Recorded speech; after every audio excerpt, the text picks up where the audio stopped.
ku itariki ya 4 y'ukwezi kwa kabiri muri uyu mwaka wa 2024 ikinyamakuru cy'abanyamerika cyitwa NBC News cyakoresheje amatora y'abasomyi bacyo. Cyarabazaga kiti amatora yibanze mu ishyaka ry'aba Republican aramutse abaye uyu munsi mwatora nde? 79% nta kujijinganya batoye Donald Trump. Mu gihe yasaga n'uwashyizwe kure y'ubutegetsi nyuma y'itorwa rya Joe Biden mu 2020 ku itariki ya 15 y'ukwezi kwa mbere, ibitangazamakuru byo muri Amerika byatangaje kugaruka kwa Donald Trump. Mu yandi magambo, ibyo abantu batekerezaga ko bishobora kutabaho birimo birerekeza mu nzira nziza yo gushoboka, kongera guhangana mu matora hagati ya Donald Trump na Joe Biden. Ikidashidikanywaho nuko Donald Trump ashobora kuba ari we mukandida urusha abandi bose kutavugwaho rumwe mu mateka ya Leta Zunze Ubumwe za Amerika. Uyu munsi ari mu rubanza mu nkiko zo muri Amerika zimurega gushishikariza abantu gukora imyivumbagatanyo yavuyemo gutera ingoro y'inteko ishinga amategeko ya Amerika ku itariki ya 6 y'ukwa mbere mu 2021, bamagana iyemezwa rya Joe Biden nka perezida watowe, bavuga ko Trump ari we watsinze amatora. Nubwo ari muri uru rubanza ariko 47% by'abanyamerika barashaka ko Donald Trump atsinda amatora y'umukuru w'igihugu ateganijwe mu kwezi kwa 11 k'uyu mwaka. Kubera iki umunyapolitike w'umuherwe wanenzwe byinshi muri manda imwe yayoboye iki gihugu ashyigikiwe n'abanyamerika bangana uko? Ni iki Joe Biden yakoze gituma abanyamerika bifuza kubabarira Trump ibibi byose yaba yarabakoreye? Ni gute imyitwarire ye, amagambo avuga n'ibyemeza afata abanyamerika babona ntacyo bibatwaye ugereranije na Joe Biden? Naramuka agarutse isi yose izamerite. Ibindi bihugu by'isi byo bimutekerezaho iki? Kugira ngo wumve kuzamuka muri politike kwa Donald Trump ni byiza gusubira inyuma ku mateka ye. Umushoramari wakoreye amafaranga menshi mu bucuruzi bw'umutungo utimukanwa mu myaka ya za 80. Atunze amahoteli, inzu zo guturamo, ibibuga bya golf. Iyo umutungo runaka ruwe awuzuzaho amazina n'ibimenyetso bya Trump. Mu gihugu nka Leta Zunze Ubumwe za Amerika, aho kugera ku ntego bihabwa agaciro gakomeye, Donald Trump yabaye umukire ahita aba n'icyamamare ku rwego yagize ikiganiro cye kuri televiziyo The Apprentice. Ubwo yatorerwaga kuyobora Amerika mu 2016 yari mushya mu bintu bya politike, ariko ku banyamerika yari icyamamare mu bintu byinshi, cyane cyane kuvugiraho, kudaca ku ruhande akavuga ikimujemo cyose. Muribuka mu 2016 ubwo yiyamamazaga yavugaga byose atekereza kandi akavuga ibyo ashaka kuri buri wese batavuga rumwe. Mbere na mbere uwo bari bahanganye, Madame Hillary Clinton. Itangazamakuru ryo muri Amerika naryo ntiyaryoroheye cyangwa se ubutegetsi bwariho. Uko kuvuga icyo atekereje cyose byaje kumubera ikirango ndetse biramwamamaza cyane. Wavugira hejuru ibyo abandi batekereza bucece. Mu mbwirwaruhame ze zose ntabwo haburamo kwivugaho amagambo nk'igihangange, umukire, umunyabwenge, indashyikirwa, le meilleur. Iki ni nacyo cyari ikivugo cye mu kwiyamamaza. Redonner à l'Amérique sa grandeur. Make America great again. Gusubiza Amerika ubuhangange bwayo. Uribuka ikivugo cya Biden mu kwiyamamaza? Nanjye ntacyo nibuka. Make America great again, MAGA. Iri jambo ryahise rihinduka ikirango cyangwa se marque ikomeye cyane nka Nike, Adidas n'izindi. Itsinda ryamufashaga mu kwiyamamaza ryakwije iki kirango hose, ku mipira yo kwambara, ku bikombe, ku ngofero, ku modoka, ku masogisi, ku myambaro y'abana. Ubu bushobozi bwo kwamamara burahagije ku banyamerika benshi ngo bafunga amaso ku birego 7 Donald Trump arimo kuburanamo mu nkiko. Niko abantu bameze. Iyo ukoze byinshi bidakorwa na benshi, cyane cyane muri politike, nubwo nyuma yaho wakora amabi menshi, abantu baba biteguye gufunga amaso kubera ko bavuga ko atari wowe mubi kurusha abandi bose basigaye ku isi. Donald J. Trump yakoze byinshi abanyamerika batakunze, ariko azi gukora ku buryo bamwumva.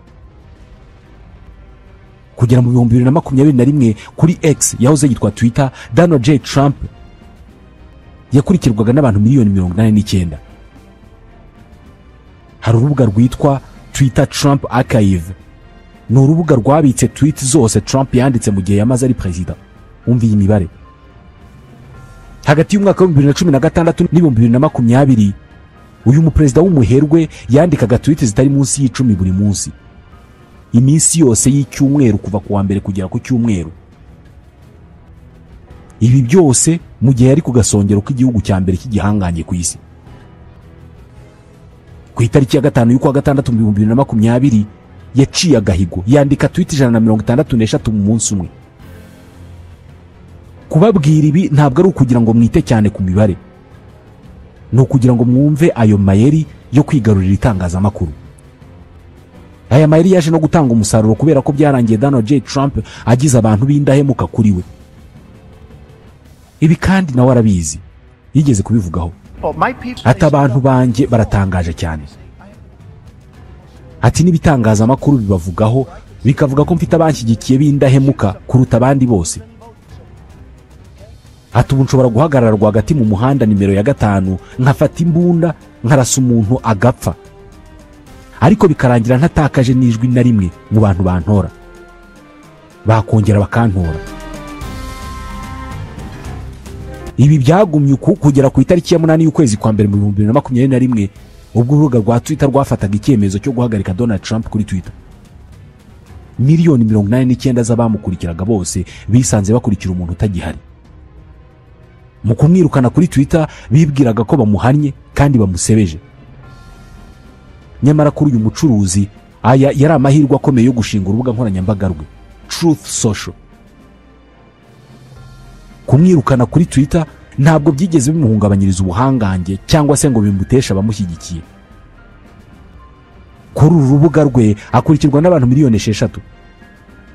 Ubundi ubusanzwe umukandida wiyamamariza kuba perezida ushinjwa kunyereza umutungo, gufata ku ngufu cyangwa se gukoresha ububasha yahawe mu nyungu ze bwite, byakabaye ibendera ritukura ryo kubuza abantu kumukurikira. Kuri Trump ni ikinyuranyo kibi. Uku gushinjwa kwe niko akomeza gukuramo ingufu za politike.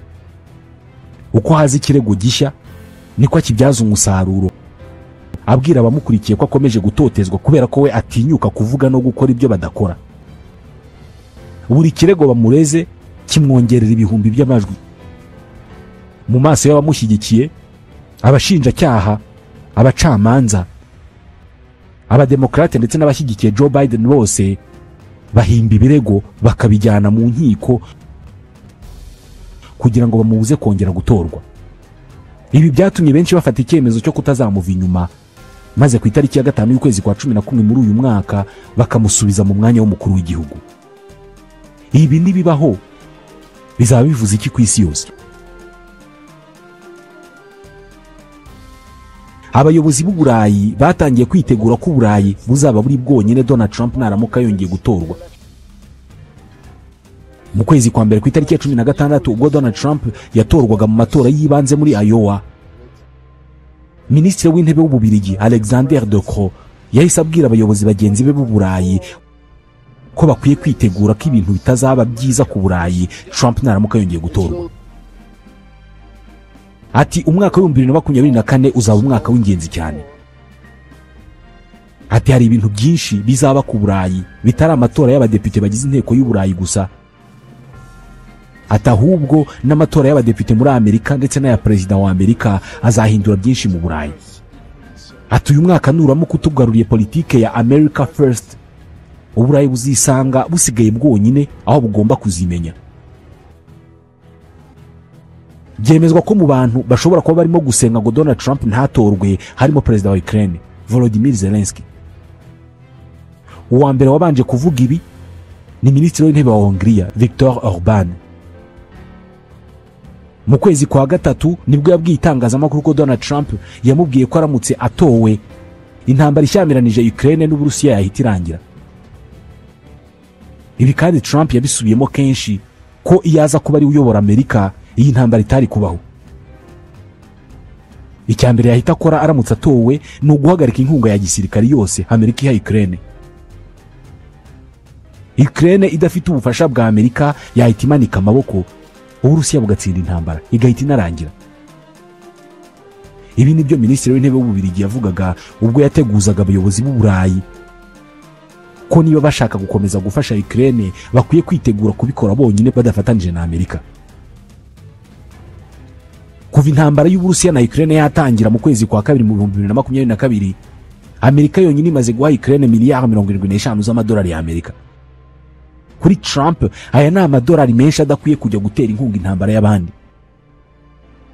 Trump aramutse atsinze yahita akura Amerika mu bufatanye bwa gisirikare buzwi nka OTAN. Kuva kera avuga ko Amerika itanga miliyari nyinshi z'amadolari muri uyu muryango, mu gihe ibindi bihugu binyamuryango byo bidatanga umusanzu wabyo. Kuri we ibi bigomba guhinduka.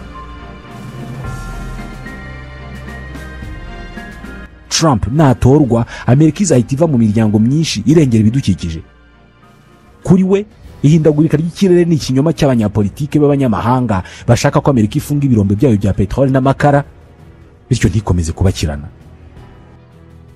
Inkunga zose Amerika itanga mu miryango irengera ibidukikije zizahita zivaho. Trump natorwa, intambara z'ubucuruzi hagati ya Amerika n'ibihugu nk'Ubushinwa zizagaruka. Mu 2018 Trump yashyizeho imisoro y'inyongera ku bicuruzwa byinshi by'Abashinwa, ibyasunikiye Ubushinwa nabwo kubigenza uko kuri Amerika.